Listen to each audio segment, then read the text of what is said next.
certain nombre de nos policiers. La parole est à Monsieur Guillaume Pelletier.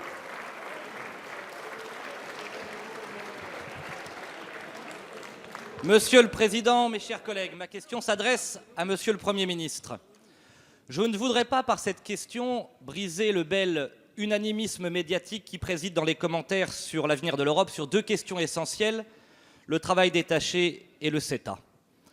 Par l'action magistrale, dit-on, de votre gouvernement, la France, l'Europe, que dis-je, le monde, serait enfin passé de l'ombre à la lumière. Et pourtant, sur la question du travail détaché, vous avez privilégié la concurrence déloyale plutôt que la fin des cotisations sociales du pays d'origine. Vous avez sacrifié le transport routier français sur l'autel d'un accord illusoire sur la durée du détachement qui, dans les faits, ne règle rien. Telle est votre méthode politique. L'illusion plutôt que l'action. Faire croire plutôt que faire. Alors pourrions-nous peut-être nous consoler avec le CETA? Hélas, la désillusion de nos compatriotes sera à la hauteur de la grande illusion pratiquée par votre gouvernement. Le CETA, c'est un déni démocratique. Comment accepter qu'un traité commercial puisse s'appliquer en France sans que le Parlement français et le peuple français n'en soient saisis? Le CETA, c'est un drame économique pour nos paysans qui subiront encore les importations déloyales. Le CETA, c'est un scandale juridique car désormais des multinationales pourront traduire devant les tribunaux les États et les peuples souverains. Vous aviez là pourtant une opportunité historique de tourner le dos aux excès de l'ultralibéralisme et de la loi du plus fort. Alors, Monsieur le Premier ministre, ma question est quand allez-vous renoncer à l'ultralibéralisme?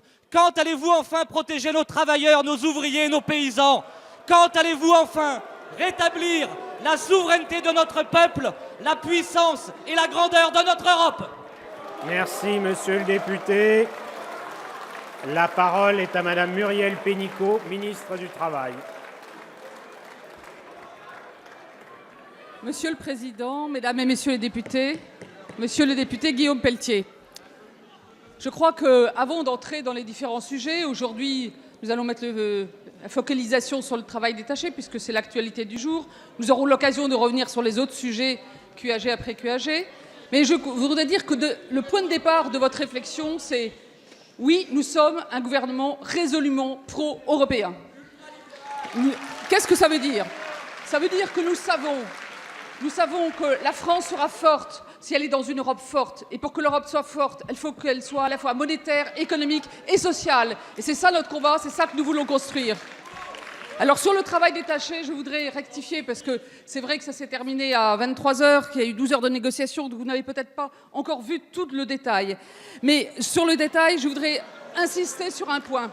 D'abord, nous avons limité, sur le travail égal, nous avons fait un progrès immense par rapport à la version de juin qui était sur la table et par rapport à 1996, puisque maintenant c'est l'ensemble des compléments de salaire qui est pris en compte pour le travail détaché. Deuxièmement, vous n'avez peut-être pas vu, parce que ça c'était à minuit et quart, que nous avons aussi adopté le règlement 883 de la sécurité sociale, et sur lequel c'est une première étape, puisque ça permettra de lutter contre le travail détaché qui est une fraude, par une obligation d'inscription dans la sécurité sociale 3 mois avant un détachement.